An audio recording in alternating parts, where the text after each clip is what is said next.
चंद्रशेखर आजाद को मिल रही धमकी पर धमकी, भड़के रविंद्र भाटी ने संगीत सोम को दी चेतावनी। क्यों नहीं बढ़ाई जा रही चंद्रशेखर आजाद की सुरक्षा? उत्तर प्रदेश की राजनीति का वो चेहरा जो सत्ता की आंखों में आंखें डालकर सवाल पूछता है, जिसे चाहने वाले मसीहा कहते हैं और विरोधी अराजक, उसका नाम है चंद्रशेखर आजाद, जिन्हें एक तरफ जनता का अपार समर्थन मिल रहा है तो दूसरी तरफ जान से मारने की धमकियां मिल रही हैं। थ्रेट परसेप्शन रिपोर्ट के आधार पर XYZ और Z+ सुरक्षा दी जाती है, लेकिन बार बार चंद्रशेखर आजाद को धमकी मिलने के बाद भी Z+ की सुरक्षा क्यों नहीं मिल रही है?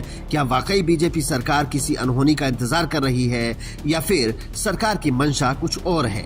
याद कीजिए देवबंद की वो दोपहर जब चंद्रशेखर की गाड़ी पर गोलियां बरसाई गईं, वो बाल बाल बचे। उस वारदात के बाद उम्मीद थी कि सरकार सुरक्षा पुख्ता करेगी, लेकिन हुआ उसका उल्टा।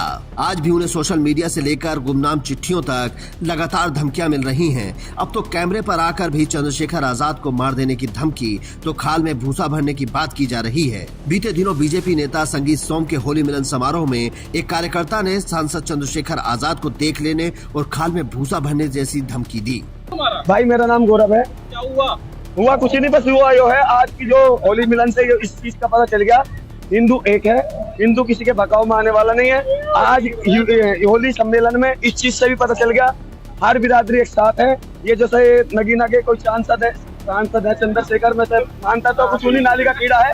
अरे एक वो है दामोदर यादव, मैं आप मीडिया वालों के भाइयों से माध्यम से कहना चाह रहा हूँ, दामोदर यादव और चंद्रशेखर को एक बार चरदना की सीट पर आकर के देखना, सारी खाल में सब भूस भर दिया जाएगा, तुम ब्राह्मणों को गाली देना भूल जाओगे। मेरा नाम गौरव है। इस बयान के बाद चंद्रशेखर आजाद की पार्टी भड़क गई और आजाद समाज पार्टी के राष्ट्रीय महासचिव रविंद्र भाटी ने खुली चेतावनी दे डाली।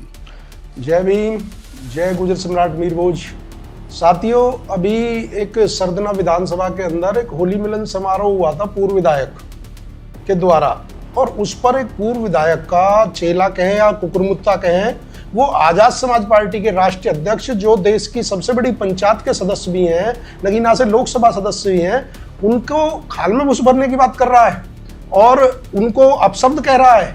मैं कहना चाहता हूं कि ऐसे ककुरमुत्तों के लिए तुम एडवोकेट चंद्रशेखर आजाद जी की परछाई तक नहीं पहुंच सकते। मैं प्रशासन से कहना चाहता हूं कि आप इस ऐसे लोगों के खिलाफ कार्रवाई करें जो जान से मारने की धमकी दे रहे हैं, और नहीं तो इनकी बुद्धि को हम ठीक कर देंगे। अब ये सुनिए, ये तो महाराज कैमरे पर आकर जान से मारने की धमकी दे रहे हैं, चंद्रशेखर आजाद को पागल कुत्ता और जान से मारने की बात कर रहे हैं। चंद्रशेखर रावण के बारे में आप क्या बोलेंगे? इनका अपना नाम हटा देना चाहिए। रावण एक पागल कुत्ता है, रावण एक पागल कुत्ता है। पागल कुत्ते को जितनी जल्दी मार के खत्म करोगे उतनी जल्दी समाज के लिए अच्छा है। रावण कोई इंसान नहीं है, क्योंकि उसका नाम ही रावण है। रावण वही कर रहा है जो उसका नाम है। रावण का मुझे लगता है भाजपा का ही फेंका हुआ एक पत्ता रावण है।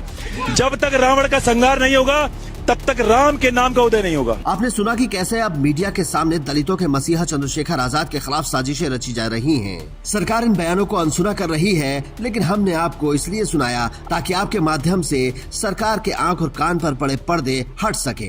बीते महीने जौनपुर में आयोजित एक बड़ी रैली से ठीक पहले चंद्रशेखर आजाद को धमकी मिली थी। इसके बावजूद वो रैली में शामिल हुए और भारी भीड़ को संबोधित किया। धमकियों के लगातार मिलने के बाद उनके समर्थक और पार्टी कार्यकर्ताओं द्वारा उन्हें Z+ सुरक्षा देने की मांग फिर से तेज हो गई है। वहीं राजनीतिक विश्लेषकों का कहना है कि चंद्रशेखर आजाद का बढ़ता कद कई समीकरण बिगाड़ रहा है। अगर उन पर हमला होता है तो कानूनी व्यवस्था पर सवाल उठेंगे, लेकिन अगर उन्हें बड़ी सुरक्षा मिलती है तो उनका राजनीतिक कद और भी बड़ा हो जाएगा। इसी उधेड़-बुन के बीच सुरक्षा का मुद्दा लटका हुआ है। हालांकि चंद्रशेखर आजाद की सुरक्षा को लेकर कोई चाहत नहीं रही है। चंद्रशेखर आजाद हमेशा कहते हैं कि मैं मौत से नहीं डरता, लेकिन मेरे लोगों का संघर्ष नहीं रुकना चाहिए। अपने लोगों के लिए हर संघर्ष में खड़े रहते हैं। लेकिन सवाल लोकतंत्र का है। क्या लोकतंत्र में सुरक्षा सिर्फ विचारधारा के आधार पर तय होगी? सरकार को ये स्पष्ट करना होगा कि आखिर किन कारणों से एक सिटिंग सांसद और जन नेता को पर्याप्त सुरक्षा मुहैया नहीं कराई जा रही है। Bureau report, India news.